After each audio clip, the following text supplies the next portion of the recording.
bagi menyekat penularan virus ini dari terus merebak ke daerah-daerah lain, maka sidang khas MKN hari ini bersetuju untuk melaksanakan PKPB ataupun Perintah Kawalan Pergerakan Bersyarat di seluruh Selangor, wilayah Persekutuan Kuala Lumpur dan Putrajaya berkuat kuasa pada jam 12.01 malam 14 Oktober hingga 27 Oktober 2020.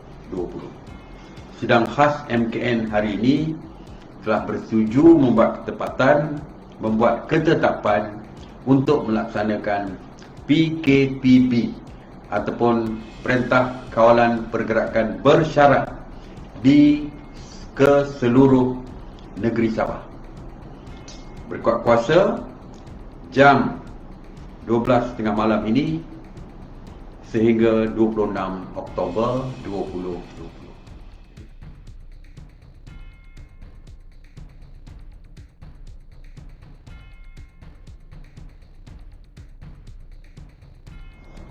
Antara aktiviti yang dilarang seperti juga di tempat-tempat lain ialah pergerakan keluar masuk merentas daerah tidak dibenarkan kecuali bagi mereka yang mempunyai pekerjaan di luar daerah yang perlu menunjukkan pas kerja atau surat kebenaran daripada majikan.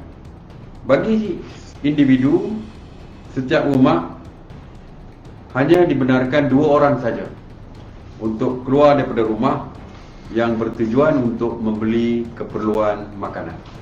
Semua institusi, semua sektor sosial dan aktiviti agama dan juga sukan ditutup dan tidak dibenarkan.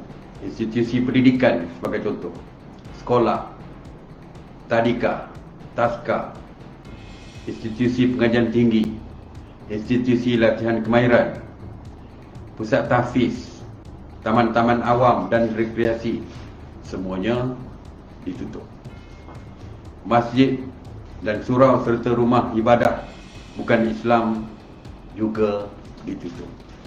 Semua aktiviti sukan, rekreasi, sosial dan budaya termasuk majlis-majlis sosial seperti majlis perkahwinan, pertunangan, akikah dan lain-lain yang berkaitan juga tidak dibenarkan. Pusat-pusat hiburan termasuk kelab malam juga tidak dibenarkan.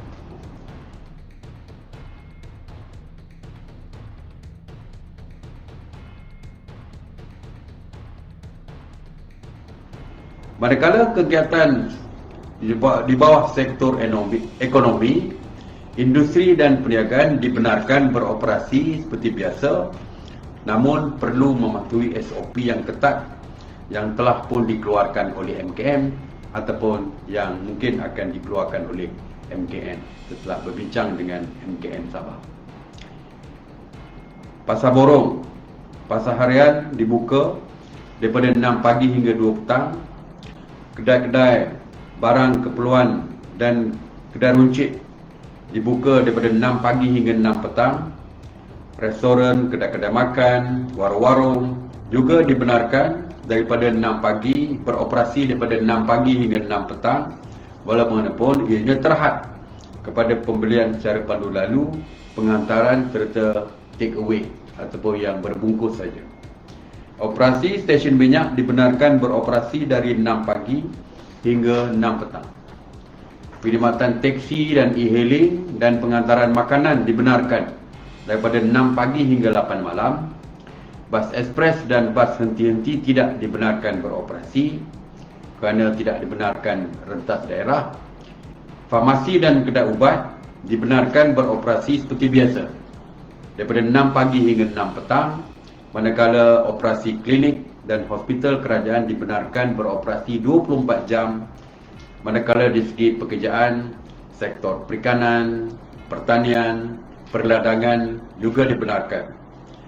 Bagi sektor perniagaan dan perkelangan termasuk industri kecil dan sederhana boleh beroperasi seperti biasa. Senarai SOP yang lebih detail akan dikeluarkan oleh MKN dan boleh merujuk kepada website ataupun laman Sesarawang UK.